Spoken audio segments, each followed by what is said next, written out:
എടുത്ത് കഴിഞ്ഞാൽ മാത്രമേ ഈ ഡോക്യുമെന്റ്സ് നമുക്ക് കൃത്യമായി അവർക്ക് കൊടുക്കാൻ സാധിക്കും. കാരണം ഈ 4 അതിര് നിശ്ചയിക്കണമല്ലോ.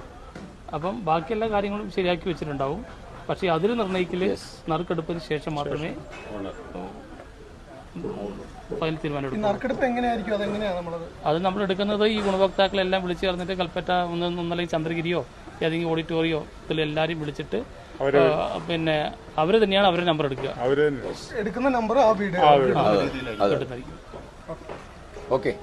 നമുക്ക് നടക്കാത്ത പലതും എന്ന് പറഞ്ഞാൽ അസാധ്യമായ പലതും നടത്തി കാണിച്ചിട്ടുണ്ട് എന്ന് പറഞ്ഞ ഒരു സർക്കാരാണ് LDF സർക്കാരും പിണറായി സർക്കാരും. അത് പിണറായി ഈ പലവട്ടം ഈ ജനങ്ങളോട്, കേരള ജനതയോട് പറഞ്ഞിട്ടുണ്ട്.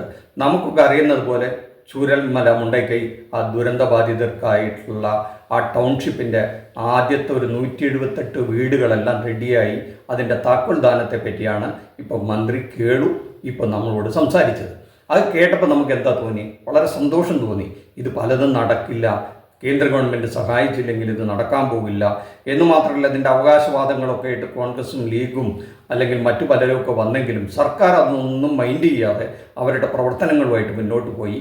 അവിടുത്തെ എന്താണോ യഥാർത്ഥത്തിൽ ആ വിഭാഗത്തിന് നഷ്ടപ്പെട്ട വീട്, നഷ്ടപ്പെട്ട സ്ഥലം, നഷ്ടപ്പെട്ട ആ മനുഷ്യർക്ക് വേണ്ടത് അത് കൊടുക്കുകയാണ്. അത് വോട്ടോ മറ്റെന്തെങ്കിലും കാര്യങ്ങളൊന്നും പ്രതീക്ഷിക്കാതെ ചെയ്യുന്ന ഒരു വലിയ മനുഷ്യത്വപരമായ ഒരു കടമയാണ് നിറവേറ്റുന്നത്. അത് മന്ത്രി വളരെ സൗമ്യമായ ഭാഷയിൽ പറഞ്ഞതാണ് നമ്മൾ കേട്ടത്. ഇനി ഇത് സാക്ഷ്യപ്പെടുത്തുന്നുണ്ട് കേട്ടോ. ഈ സാക്ഷ്യപ്പെടുത്തലാണ് നിങ്ങൾ ശ്രദ്ധിക്കേണ്ടത്. ഇത്രയും കാലം അവിടെ പണിത വീടുകളുടെയൊക്കെ അവകാശവാദങ്ങളുമായിട്ട് കുറച്ച് ദിവസങ്ങൾക്ക് മുമ്പ് വന്ന ഒരു നേതാവുണ്ട്. ആ നേതാവ് പറയുന്നതും കൂടെ നമുക്ക് കേട്ടാലാണ് ഒരു പരിപൂർണ ചിത്രം കിട്ടുകയുള്ളൂ. അത് പ്രത്യേകിച്ചും ഈ നേതാവ് തന്നെ ജനങ്ങളോട് പറയണം. ഇതേറ്റു പറയുമ്പോഴാണ് അത് LDF ഒരു ഗ്യാരണ്ടിയാണ്, പറഞ്ഞാൽ വാക്കാണ്, അത് നടത്തിയിരിക്കുമെന്ന് സാക്ഷ്യപ്പെടുത്തുന്നത് നേതാവ് തന്നെയാകട്ടെ.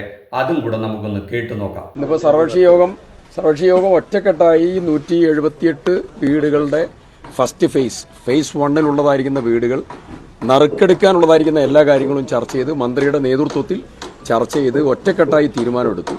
എല്ലാ വീടുകൾക്കും ഒരു നമ്പറുണ്ട്, ഓൾറെഡി ഒരു നമ്പറുണ്ട്. അത് പിന്നെ സിസ്റ്റം കണക്ട് ചെയ്തിട്ടുള്ള നമ്പറാണ്.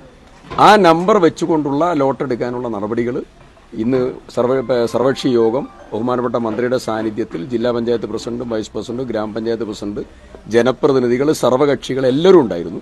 ആ യോഗത്തിൽ ഐക്യകണ്ഠേന തീരുമാനമെടുത്ത് ഏറ്റവും നന്നായി നടത്താനുള്ള ക്രമീകരണം ഇന്ന് ചർച്ച ചെയ്ത് തീരുമാനമെടുത്തു. അത് ഉദ്ഘാടനത്തോടു കൂടി എല്ലാം ഇപ്പം ഭൂമി, വാട്ടർ, ഇലക്ട്രിസിറ്റി, മുനിസിപ്പൽ നമ്പർ ഉൾപ്പെടെ എല്ലാ കാര്യങ്ങളും അവർക്ക് ഓണർഷിപ്പോടുകൂടി കൈമാറാനുള്ള നടപടികളാണ് ക്രമീകരിക്കുന്നത്. കേട്ടല്ലോ സിദ്ദിഖ് MLA വാക്കുകൾ കേട്ടല്ലോ. ഇതേ സിദ്ദിഖാണ് ആഴ്ചകൾക്ക് മുമ്പ് അവിടെ കിട്ടുന്ന വീടെല്ലാം കോൺഗ്രസിന്റെ വകയാണെന്ന് ഈ മാധ്യമപ്രവർത്തകരോട് വിളിച്ചു പറഞ്ഞത്.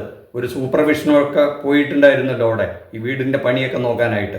ഇപ്പം അദ്ദേഹം വളരെ സ്പഷ്ടമായി എന്തെല്ലാം കാര്യങ്ങളാണ് സർക്കാർ ശ്രദ്ധാപൂർവം ഇവർക്ക് വേണ്ടി ചെയ്യുന്നത് എന്ന അക്കമിട്ട് ഓരോന്നായി പറയുകയാണ്.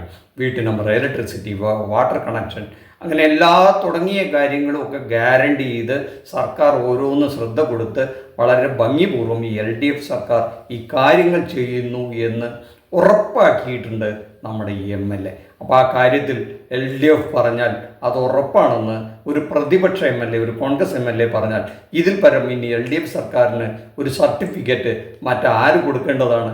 അത് ഈ വോട്ടർമാർ, ഇവിടുത്തെ ജനങ്ങൾ കാണട്ടെ. കേരളം സന്തുഷ്ടരാണ്. അത് പ്രത്യേകിച്ചും ചൂരൽമല മുണ്ടക്കൈ ദുരന്തബാധിതർക്കാവുമ്പോൾ അത് കേരളീയർ വല്ലാതെ സന്തോഷിക്കുമെന്നുള്ള കാര്യത്തിൽ തർക്കമില്ല. നന്ദി, നമസ്കാരം. മറ്റൊരു വിഷയവുമായി മറ്റൊരു എപ്പിസോഡിൽ കാണുന്നവരെ താങ്ക് യു.